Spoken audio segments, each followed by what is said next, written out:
A área dos manguezais do mundo inteiro diminui em 20% nos últimos 40 anos. Eu sou Emílio Garcia e esse é o Notícias Científicas de hoje.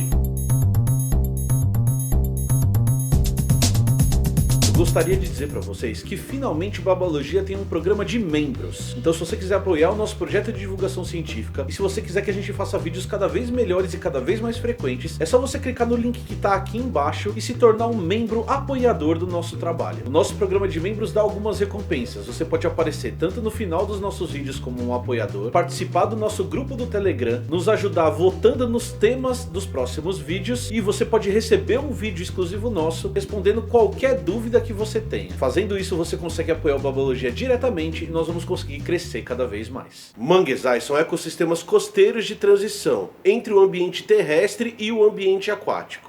Além disso, as áreas de manguezais representam um local de mistura de tipos de água. A água que geralmente vem do rio doce com uma baixa quantidade de sais e a água do mar com uma quantidade bem maior de sais. Por ter essa característica peculiar de ser uma zona de transição e por apresentar mistura de diferentes tipos de água, poucas espécies de plantas conseguem sobreviver no manguezal. Isso acontece porque esse é um ambiente extremamente desafiador.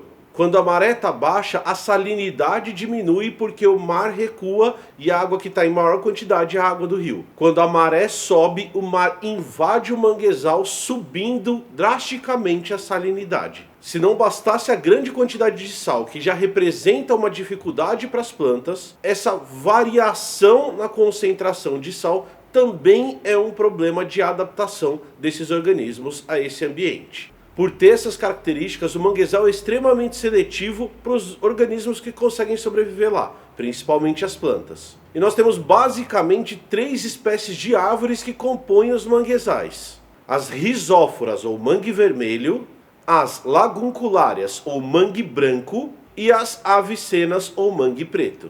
Quando você vê uma foto de um manguezal, principalmente o manguezal brasileiro, são essas plantas que estão compondo essa paisagem, que são extremamente importantes na manutenção desse tipo de ecossistema. Diversos trabalhos têm mostrado a importância do manguezal, tanto na manutenção do ecossistema marinho, quanto na manutenção do ecossistema terrestre. Além disso, manguezais têm grande importância econômica para o homem. Os manguezais funcionam como grandes berçários de várias espécies de animais. Isso acontece por algumas razões. A primeira é que os manguezais representam tanto uma proteção física em relação ao movimento das águas e à agressividade das águas, quanto um local muito rico em matéria orgânica, tanto das plantas que compõem esse ecossistema, quanto de animais que vivem nesse ecossistema. É nos manguezais que desenvolvem várias espécies de camarões, caranguejos e peixes. E muitos desses animais têm uma importância econômica muito grande. Alguns estudos mostram que até 75% dos peixes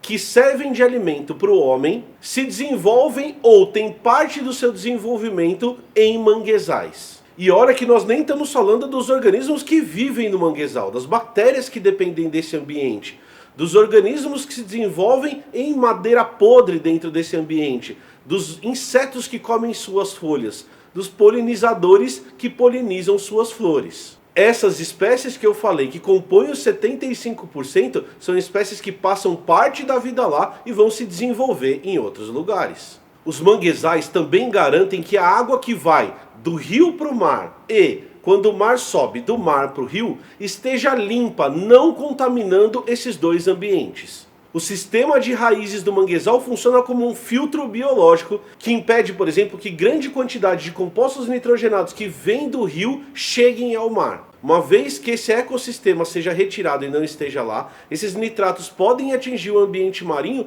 e gerar desequilíbrios ecológicos importantes, como a maré vermelha. Na maré vermelha, algas vermelhas se desenvolvem e crescem numa quantidade descontrolada. Toxinas produzidas por essa alga matam outros organismos que vivem nesse ambiente. Os mangues, ao filtrar o nitrogênio, controlam esse tipo de desequilíbrio ecológico. Os mangues também, pela presença de raízes e árvores, impedem que a água do mar, com a subida da maré, destrua a área costeira, criando um ambiente muito mais estável. Tem um artigo que mostra que o impacto do tsunami que ocorreu na Ásia alguns anos atrás foi menor em áreas que tinha mangue do que em áreas que não tinha. A presença desse tipo de vegetação funciona como uma barreira mecânica para esse movimento de água que é comum nos mares ou até casos extremos, como eu citei anteriormente. Mas por que eu resolvi falar de mangue hoje? Porque esse ecossistema vem sendo ameaçado no mundo inteiro desde a década de 80.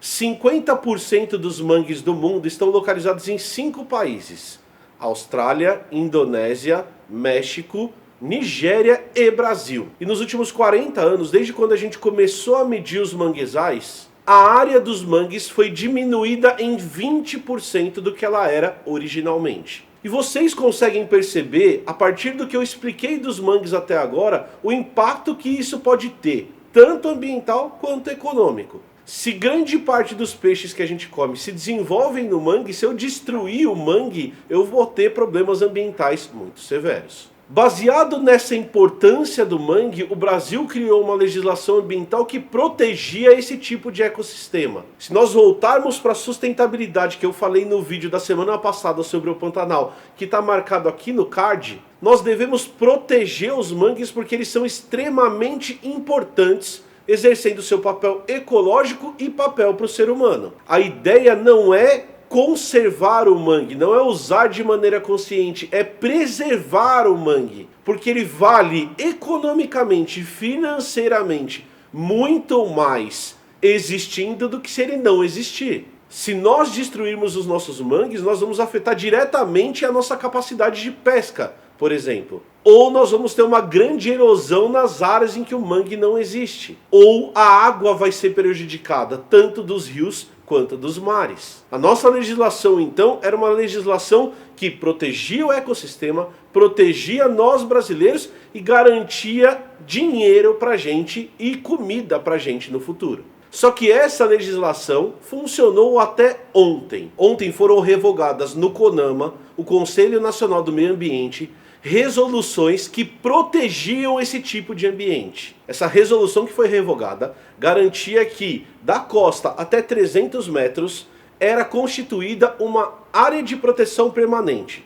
O objetivo dessa resolução era justamente proteger mangues e a área de restinga, que são áreas extremamente importantes e muito diversas. Com a retirada dessa resolução, o medo dos ambientalistas e das pessoas realmente preocupadas com o meio ambiente é que essas áreas passem a ser usadas principalmente para a construção de hotéis e para uso recreativo. E isso causaria um grande impacto, inclusive de destruição desse tipo de ambiente. A resolução também afeta a proteção que havia sido constituída a partir de 2002 de proteção de matas ciliares, que são aquelas matas que se desenvolvem ao lado dos rios. E apesar da justificativa de que o Código Florestal continua protegendo essas áreas, é importante a gente lembrar que são essas resoluções que colocam em prática aquilo que está no Código. E que a partir do momento que elas caíram, isso passa a ser um problema e abre um buraco para que essas áreas passem a ser exploradas. A partir do que eu falei para vocês anteriormente e dos estudos científicos que já foram feitos em manguezais, nós podemos afirmar para vocês que o uso desse ecossistema é desastroso para o nosso país. E que o retorno que a gente vai ter com o desenvolvimento de turismo nessas áreas não vai compensar nem de perto o retorno econômico que a gente tem ao explorar os alimentos que são dependentes dessas áreas de mangue.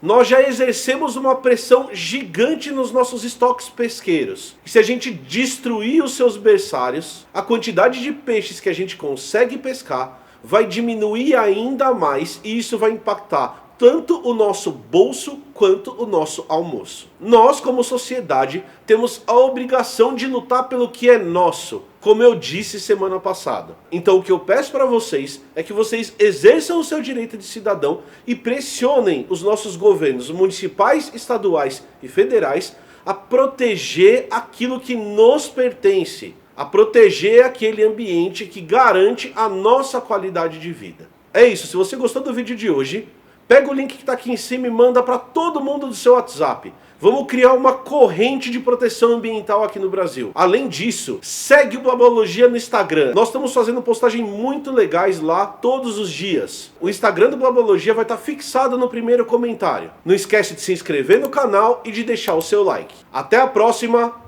Tchau!